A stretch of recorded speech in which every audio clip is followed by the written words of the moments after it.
Hi everyone, Grant K here for the Smoke Learning channel. In this video, we're going to look at the exporting updates in Smoke 2016.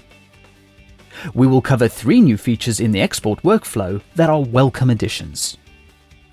If you would like to follow along, just prepare a multi-layered sequence that you would like to export. Now, when it comes to exporting a sequence like this, there are 3 points to consider. Firstly, you need to know what track you are exporting from. In other words, wherever you move the focus point on the positioner will determine what track you export. Now, in most cases, you want to export all the tracks. So in previous versions of Smoke, you would have to manually move the focus point to the top track. The second point is defining what length of the sequence you will export. In previous versions of Smoke, you could only export the clip in its entirety. In Smoke 2016, you use the in and out markers to mark up the range of the sequence you would like to export. Finally, the last point you need to decide is whether to do background exporting or foreground exporting. You set this up prior to initiating the export. Now, in previous versions of Smoke, exporting was performed as a background operation. The benefit of using background exporting was that you could continue to work in the foreground while your clips were being exported. So exporting is managed by separate background services. As a consequence, any unrendered clips must be processed before a background export takes place. Now, obviously, for heavy effects work, you would probably be rendering during production to monitor your work. So in this scenario, additional rendering during the background export would be non-existent. But if you are doing very general work, for example, you grade each shot, title, or watermark the entire sequence, you can normally see and approve all of this without any rendering. However, attempting a background export would force render everything before exporting. All of this requires additional time and extra disk space.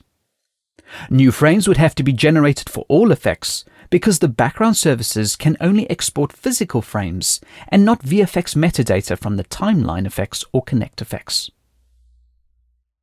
With the introduction of foreground exporting in Smoke 2016, you can export clips immediately without rendering them.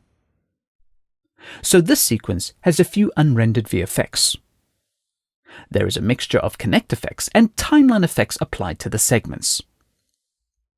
When you go to the Media Hub and drag the sequence clip to the File Browser window, you will get the Export window. Choose your export type and the format preset that you want to use for the export. To the right of the Export window, you will find the options to use the new export functionality. So if you always want to export all the tracks in the sequence and not have to worry about the focus point, enable the button to always use the topmost video track. The second button lets you use the set in and out markers as an export range. When it's off, the whole sequence is exported. But when it's on, you choose to only export what is set between the in and out markers. Finally, to export as a foreground process, just enable the button.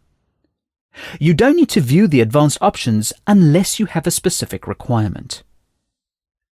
When you press Export, a progress window appears and you can monitor the export progress. Unlike the background exporting, the interface locks out because all resources are focused on the export. Once the export process is complete, you can review it in the Media Hub. If you return back to the timeline view, you will notice that the sequence is still unrendered. The foreground export reads through the sequence and exports whatever it sees in the frame buffer. So segments can be rendered or unrendered. In summary, you don't need to prepare a sequence in any way unless you are specifying an export range.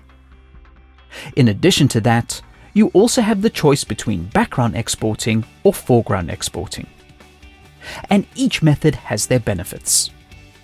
More videos coming soon. Comments, feedback and suggestions are always welcome and appreciated. Thank you for watching, and please subscribe to the Smoke Learning channel for future videos.